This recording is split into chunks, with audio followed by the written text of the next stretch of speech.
우리의 관점에서 바라본 겟세마네 기도라는 제목으로 말씀을 드리겠습니다. 여러분, 제가 세 가지 질문을 먼저 해보겠습니다. 첫째, 기도라는 것이 과연 무엇입니까? 그리고 두 번째, 기도하는 것과 하지 않는 것의 차이는 과연 어떠한 것이 있을까요? 그리고 세 번째, 기도는 왜 해야만 하는가 하는 세 가지 질문입니다. 오늘 본문에서 기도하신 예수님과 기도하지 않는 그의 제자 베드로의 삶의 대처 방식을 보고 기도는 과연 무엇이며 기도하는 것과 하지 않는 것의 차이는 무엇이며 또 왜 기도해야만 하는가 하는 것에 대하여 한번 알아보는 시간을 갖도록 해보겠습니다.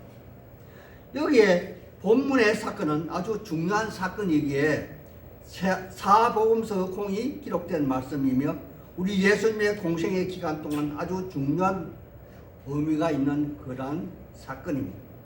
이 사건은 공이 베드로가 예수님을 3번 부인할 것을 예수님이 예언의 말씀을 하시고 실제로 베드로의 3번 부인한 그 말씀 중간에 삽입되어 있는 3가지 사건 중 첫 번째 사건으로 일명 종기를 받아야 할 창조주 하나님의 아들이 땀방울이 핏방울이 되도록 기도하시는 겟세마네 기도의 장면입니다.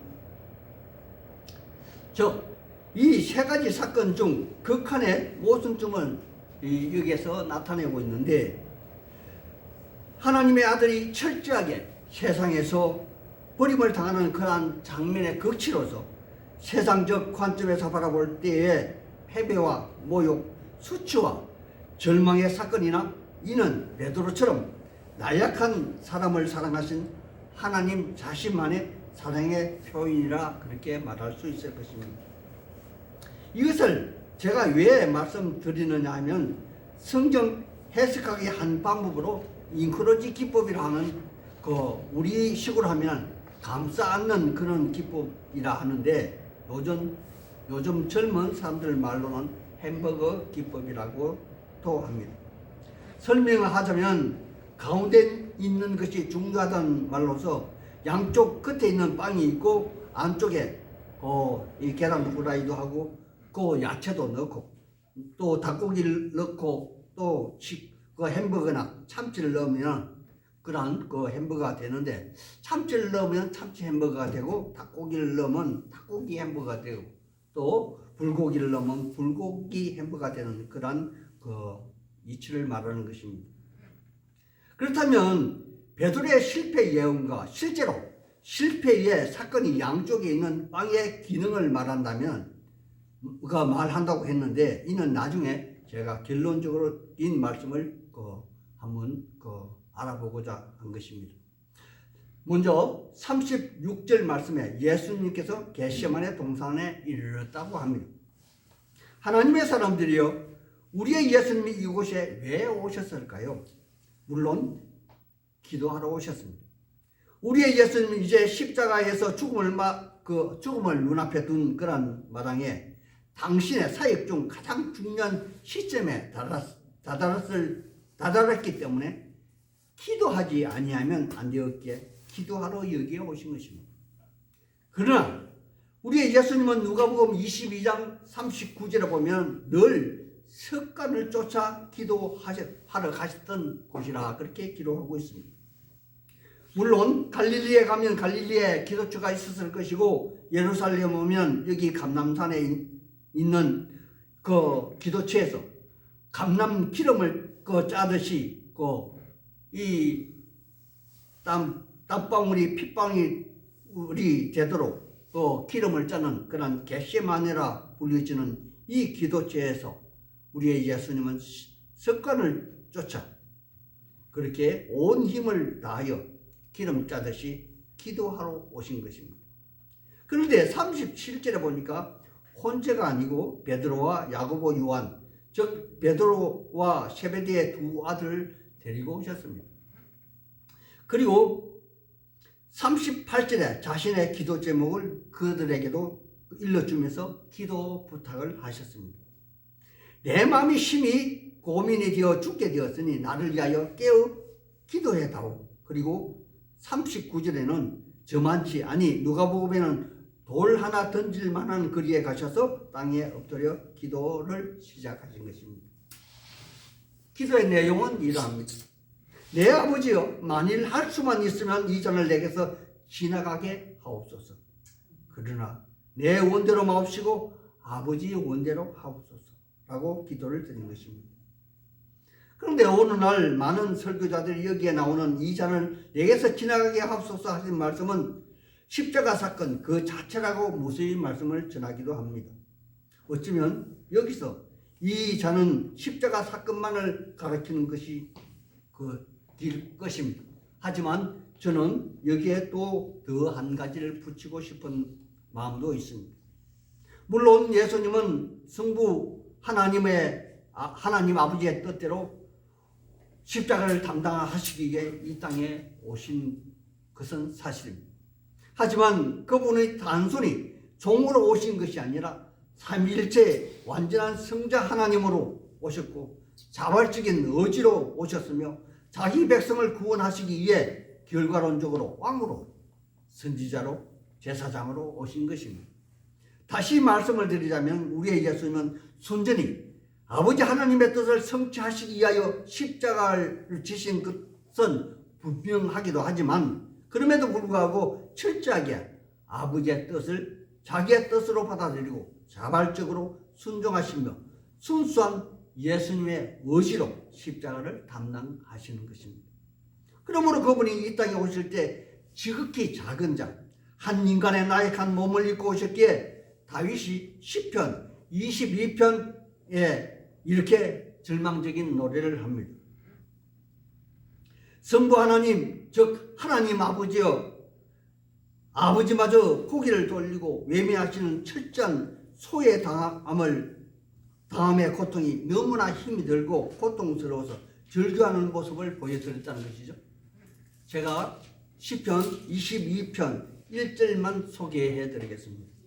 내 아버지여, 내 하나님이여, 어찌 나를 버리시나이까? 어찌 나를 멀리하여 돕지 아니하시오며 내 신음소리를 듣지 아니하시오니까? 이렇게 말합니다. 하나님의 사람들이요, 이 부분은 신학적인 용어로 유기라 합니다. 즉 버려졌다는 것으로 철저하게 하나님으로부터 성자 예수님은 외면을 당하신 그러한 사건입니다.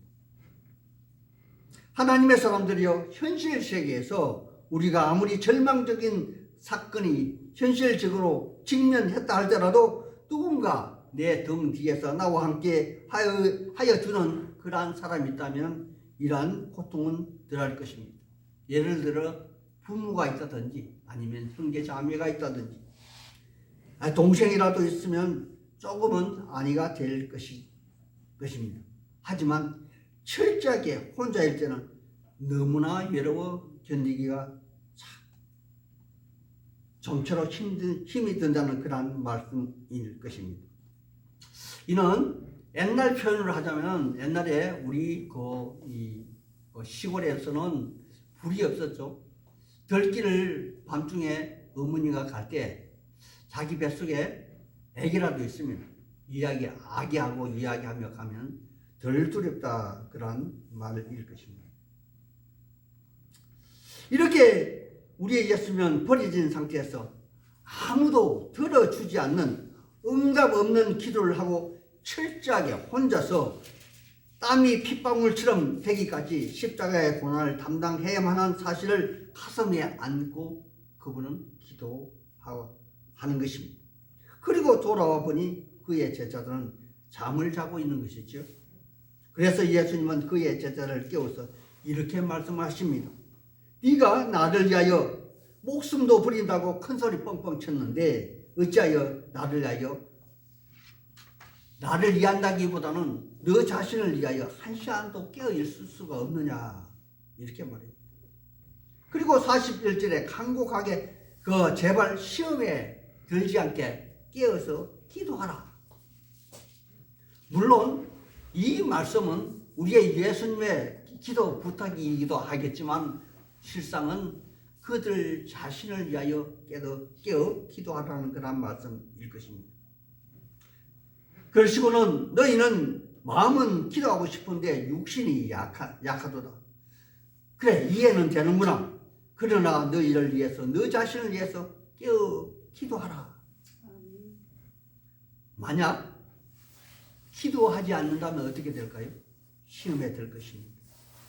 이렇게 말하고 두 번째 다시 똑같은 방법으로 예수님은 당신의 절망적인 기도를 너무나도 명백히 아무도 들어주지 않는다는 것을 그분은 너무나 잘 아시면서 자기의 마음을 다잡는 기도를 또 한씩 하고 돌아오는 것입니다. 그런데도 역시 우리의 그 예수님의 세 명의 제자들은 자고 있죠. 이 광경을 예수님이 보신 것을 제자 마태는 그들의 눈이 피곤하다 그렇게 기록하고 있습니다. 예수님은 세 번씩 똑같은 기도를 드립니다. 이 광경을 누가복음 22장 44절에 우리가 잘 아는 대로 예수께서 힘쓰고 애써 더욱 간절하게 기도하시니 땀이 땅에 떨어지는 핏방울 같이 되었더라 라고 기록하고 있다는 것이죠. 그리고는 마침내 이제 나도 어쩔 수가 없구나. 자고 쉬라. 흘러가는 대로 가보자. 그렇게 말씀하십니다. 이것이 오늘 우리가 읽은 겟세마네 기도의 내용의 전부입니다. 그러면 우리가 여기 이 내용에서 우리는 무엇을 알 수가 있으며 또 무엇을 바라고 본받아야 되는지 혹은 박 목사가 주장하는 이야기가 무엇인지 한번 알아보기 위해서 처음부터 다시 차근차근 살펴보아야 할 것입니다. 36절에 우리의 예수님은 예루살렘에 오실 때 밤이 되면 기도하러 가시는 곳이 곧 겟세마네 동산으로 이곳은 그분의 기도처인 것 같습니다. 그런데 마태는 예수님을 습관을 쫓아 기도하신 분이라 그렇게 기록해 놓았죠. 하지만 항상 그분의 뒤를 따른 수제자 베드로는 아직은 그 기도의 중요성도 필요성도 몰랐던 것 같습니다. 따라서 이런 중요한 시점에 그는 깨어 기도하지 않았고 육신의 피곤함을 따라서 잠의 유혹을 물리치지 못한 것일 것입니다. 때문에 그는 마귀의 유혹에 빠져서 예수님의 마음을 아프게 하고 자신에게는 크나큰 오점을 남기게 된 그러한 사건이 오늘 이 사건이기도 합니다. 따라서 우리도 중요한 결정을 낼 때는 기도처가 있어야 하며 그 기도처에서 기도해야만 한다는 사실을 일깨워주는 그러한 본문은 아닐까요? 아마 우리 하늘 향기 나는 교인의 기도처는 여기 하늘 향기 나는 교회가 될 것입니다. 오늘 우리 교회 교인들은 때로는 집에, 서재에서, 거실에서, 부엌에서, 그것도 아니면 화장실에서 기도하셔야만 한다는 것입니다. 그리고 또 교회에 나와서는 목사가 있든 없든 교회에 나와서 기도하셔야 합니다. 왜냐하면 우리 주님 말씀에 기도하는 자에게는 하나님이 응답하여 주신다. 함께하여 주신다. 그렇게 말씀하셨기 때문입니다. 그리고 오늘 이 말씀의 37절, 38절에 보면은 우리의 예수님이 기도하러 가실 때 베드로와 요한과 야고보를 데리고 가셨다고 그렇게 기록하고 있죠. 그리고 그 기도의 내용을 공유합니다. 이 말씀은 교회 공동체 모두는 자기의 문제가 있을 때 같이 그 기도 내용을 공유하고 기도할 것을 요청하고 함께 기도해야만 한다는 그러한 사실을 일깨워주는 그러한 말씀일 것입니다. 물론 은밀한 죄를 고백할 경우에는 나누지 마시고 혼자 꼭 하십시오. 그리고 또 기도할 때는 예수님 마음이 심히 공고하게 죽게 되었다고 그렇게 말씀하셨듯이 이 간절하게 옆에 분에게 교회 다른 분들과 공유하면서 기도 부탁을 해야만 할 것입니다. 마태복음 18장에 이러한 상황을 이렇게 표현하고 있습니다. 두세 사람이 함께 합심하여 기도하면 우리의 예수님도 함께하여 주신다라고 말씀하셨죠. 그리고 우리의 예수님 동생 야고보는 야고보서 5장 16절에 보면 의인의 강구는 역사함이 많음이라 그렇게 기록하기도 하였습니다. 즉 믿음의 사람들이 함께 한 가지 소원을 가지고 기도하면 문자 그대로 역사하심이 많을 것입니다. 39절입니다. 예수님의 기도 내용은 나의 원대로 몹시고 아버지의 원대로 하라는 그러한 기도를 하십니다. 물론 기도는 내가 원하는 바 나의 뜻을 관철시키는 것이 기도의 본질은 아닐 것입니다. 하지만 대부분 많은 사람들은 꼭 문제가 생기고 나서 뒷북치듯 기도하는 그러한 경향도 있습니다.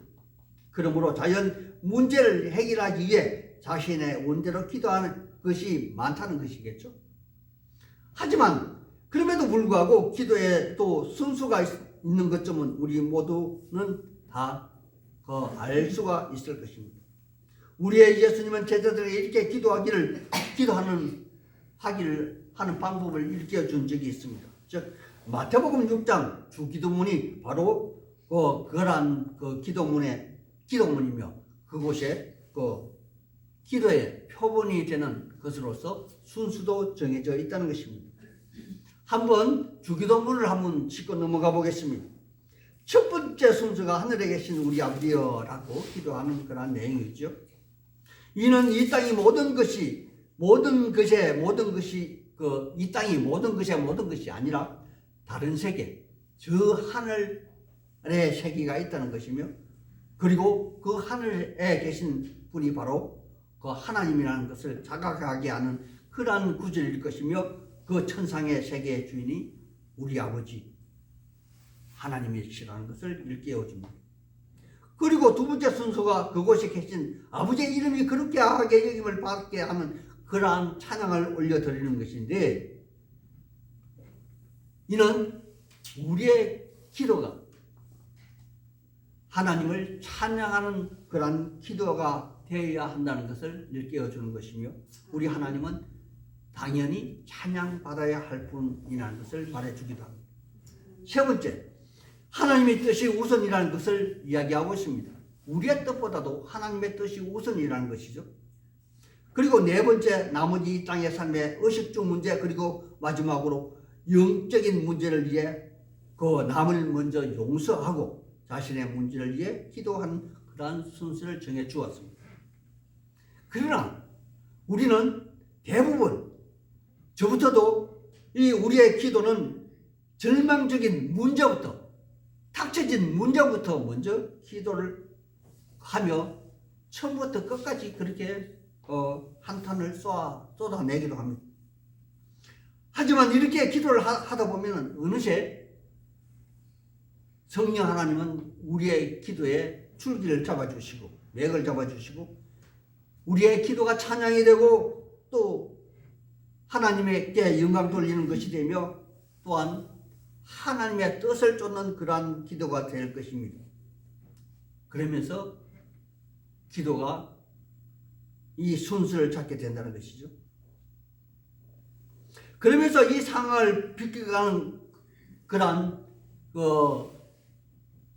일을 위하여 기도하는 것이 될 텐데, 기도를 계속 하다 보면은 그 상황을 비껴가는 것이 아니라 정면 돌파라고 그렇게 성령 하나님은 일깨워 주실 것입니다.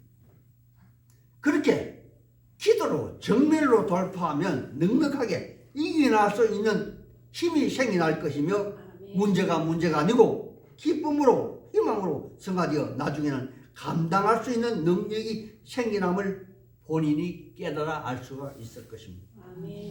여기서 잠깐 제가 일전에 경험한 그 경험 하나를 소개해 드리겠습니다. 저는 아주 옛적에 거의 기도원에서 기도할 때 기도 도중에 환상을 하나 보았더랬습니다. 그 환상은 큰 설산이 있었고 그 설산이 너무나 높았는데 그 설산에서 위에서 밑을 내려보는 그러한 환상이었습니다. 환상 중에 본산은 엄청 높았고 골은 너무 깊었는데 많은 눈이 내린 그러한 상태였습니다. 저는 모신길에 하늘에서 높은 곳에서 그 산의 골짜기를 보고 있었는데 그 골짜기 깊은 곳에 까만 점 하나가 있는 것을 보았습니다. 저는 유심히 그 점을 만웅중의 중처럼 땡겨서 보았는데 그 점의 정체가 바로 나였는데 무릎을 꿇고 기도하는 그런 모습이었습니다. 그런데 무릎을 꿇고 계속 기도하는 그 모습을 보고 있노라니 그 점으로 있던 제 무릎이 점점 커지기 시작했는데 마침내는 얼마나 커졌냐면은 그 설산보다도 더 커져가는 그런 모습을 보았습니다. 저는 그 환상을 보면서 생각에 잠겼습니다. 문제는 기도구나. 기도하면 환경이 바뀌는 것이 아니라 문제의 설산이 없어지는 것이 아니라 나의 믿음이 담대하고 커지니까 그 눈 덮인 설산점은 아무런 방해가 되지 않는다. 그런 생각을 하게 된 것입니다. 바로 기도는 담대함이 생기게 하고 또 큰 믿음이 생겨서 문제가 문제 같지 않더라는 그런 말씀을 드리고 있는 것입니다. 하지만 대부분 기도하지 않고 말만 하는 사람들의 기도의 응답은 상황이 바뀌고 문제가 해결되고 구원의 천사가 나타나 모든 문제를 해결해주는 그러한 응답이 전부라 그렇게 생각하는 수도 있습니다. 그런데 기도하면 이렇게 확연히 달라진다는 것을 보여주는 것이라 살아야 됩니다. 물론 기도의 응답은 천편일률적으로 똑같지는 않을 것입니다. 어떤 때는 기도하고 나면 내가 바라는 것보다 더 비교도 안 될 만큼 매사에 상황이 매끄럽게 잘 풀려나가는 것을 체험할 때도 있을 것이고 또 어떤 때는 더 오래 참고 기도해야만 된다는 것을 본인이 알 수가 있기도 할 것입니다. 이것이 기도의 산체험이고 기도의 맛을 알아가는 그러한 과정이 아니겠습니까? 40절입니다. 1시간도 기도할 수 없냐? 우리 주님은 그렇게 이야기합니다. 41절에 보면 시험에 들지 않게 기도하라. 그런 말씀도 있죠. 자, 하나님의 사람들이요. 이 두 말을 합쳐보면 이러한 말이 될 것입니다. 문제가 생겼을 때 1시간의 기도는 시험에 들지 않게 한다는 그런 말씀이 될 것이며 또한 반대로 해석하면 1시간 기도하지 않으면 시험이 올 때 100%그 문제를 이기지 못한다는 그런 말씀이기도 할 것입니다. 44절을 보겠습니다. 예수님은 세 번째 1시간씩 기도한 것을 말씀하시고 있습니다. 이것은 우리가 어떤 시험이 올 때 하루에 1시간 기도하면 유혹에 빠지지 아니하며 3시간 기도하면 그 어떤 유혹도 시험도 반드시 이길 수 있다는 것을 말해주는 것은 아닐까요? 그리고 41절에 마음에는 원이 올 때 육신은 약하다. 43절에 그대의 눈이 피곤하다는 말은 우리에게 한계가 있다는 것을 말해주기도 할 것입니다. 하지만 특별한 상황에 특별한 기도로 기도하려면 반드시 장애물이 우리 삶에도 있다는 것을 이야기하는 것이죠. 그 장애물은 우리의 성도님들이 너무도 잘 알듯이 때로는 가장 가까운 사람, 때로는 주위 환경이 또 때로는 내 몸이 아파서 기도하지 못하게 방해를 할 것입니다. 이러한 방해를 이기고 기도하셔야만 한다는 것을 오늘 본문은 일깨워주고 있는 내용이라 살아야 됩니다. 오늘의 말씀의 결론입니다. 결론으로 햄버거 빵 속을 한번 소개해 보겠습니다. 우리가 읽지 않는 마태복음 26장 31절에서 35절은 우리가 읽은 본문 앞에 그 내용 햄버거 빵의 앞부분입니다. 베드로가 닭이 울기 전 주를 부인한다는 주님의 예언 부분이 바로 이 말씀입니다. 베드로 사도는 생명보다 귀하신 주님을 배반하지 않겠노라. 그렇게 호언장담하는 그런 부분이죠. 그리고 우리가 읽은 부분은 우리의 주님이 겟세마네 기도는 햄버거 중앙의 고기로 그 햄버거 이름을 결정하듯이 시험에 들지 않게 기도하시므로 우리 주님은 십자가 그 사건을 넉넉히 이겨낸 것을 이야기합니다. 이것을 묘하게 대조하는 그런 모습으로서 우리의 주님은 시험에 들지 않아 자기의 뜻이 아닌 아버지의 뜻을 따랐고, 베드로는 시험에 들어서 자신이 하고 싶은 것대로 한 것입니다. 여기 베드로는 주님이 땀이 핏방울 되듯 그렇게 기도하신 그런 한 시간 동안 그는 잠만 잤습니다. 다시 햄버거의 빵 뒷부분인 우리의 읽지 않는 부분인 69절에서 75절의 말씀입니다. 앞에서 목숨을 걸고서라도 주를 부인하지 않겠다고 맹세한 베드로는 계집종 앞에서, 또 다른 계집종 앞에서, 그리고 또 시대 뜰에 서 있는 다른 사람들 앞에서 예수님을 저주하고 또 맹세하고 시험에 들어서 자신이 원치 않은 그러한 모습을 보이는 그러한 행동의 장면을 기술하고 있습니다. 이를 종합하면 예수님은 문제가 닥쳐올 때 기도하지 않은 베드로를 보고 베드로의 장담에도 불구하고 실패를 예언했습니다. 그리고 오늘 본문에서 역시나 베드로는 3시간 기도는커녕 1시간도 기도하지 못함으로 해서 베드로는 예수님을 3번이나 부인하는 그러한 실패의 사건을 기록한 것입니다. 하나님의 사람들이요, 뒤에 베드로 사도는 이때의 경험을 베드로전서 5장 8절에 이렇게 자기 자신의 경험을 기록하고 있습니다.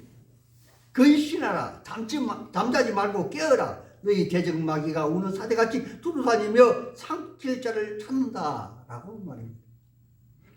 오늘 여기 하늘향기 나는 교회 교인들은 베드로 사도와 똑같이 영적인 존재로서 문제가 있을 때 1시간 기도하지 않으면 누구든지 시험에 빠진다는 것을 일깨워주는 그런 말씀이죠. 그렇다면 여기 우리가 아는 기도는 선제적 방어 기능이 있다는 것이겠죠. 물론 문제가 발생하고 나서 기도해도 됩니다. 그리고 열심을 내고 기도하면 문제는 해결될 것입니다. 하지만 나중에 하는 기도는 100배, 60배, 30배 힘들 것입니다. 어렵다는 것이죠. 그러므로 누구 때문이 아닌 나를 위하여, 가족을 위하여, 교회를 위하여 평상시 기도하면 문제를 인식하지 못하고 그냥 평안한 삶을 순탄하게 살아갈 것입니다. 아멘. 신앙도 물 흐르는 것과 같아서 앞으로 나아가지 않으면 떠내려갑니다. 그럼 이제 결론적으로 제가 처음 드렸던 3가지 질문과 해답을 한번 보겠습니다. 첫 번째 질문, 기도는 무엇이냐 하는 것이죠. 그 해답은 우리 그리스도인의 삶 그 자체가 되어야 할 것입니다. 두 번째, 기도를 하는 것과 하지 않는 것의 차이는 무엇이냐 하는 것은 그러한 질문이었죠. 해답은 기도를 하는 자는 하나님의 뜻을 따를 것이고, 기도를 하지 않는 자는 자기 자신의 욕망을 따라서 실패하는 삶을 살 것입니다. 세 번째, 기도는 왜 해야만 하는 것인가 하는 그러한 질문이죠. 그 해답은 하나님의 사람, 천국 백성으로서 힘있게 살아가기 위함이라고 확신할 수 있을 것입니다. 아멘. 이제 이 말씀을 우리 삶에 적용시켜야 할 때일 것 같습니다. 아멘. 우리는 기도로 우리의 앞에 놓여진 문제를 선제적으로 방어하고 또한 선한 길을 예비하는 그러한 방책으로 기도해야만 할 것입니다. 아멘. 기도로 승리하는 삶을 살아가시기를 우리 주 예수님 이름 받들어 소망하고 축복하는 바입니다. 아멘.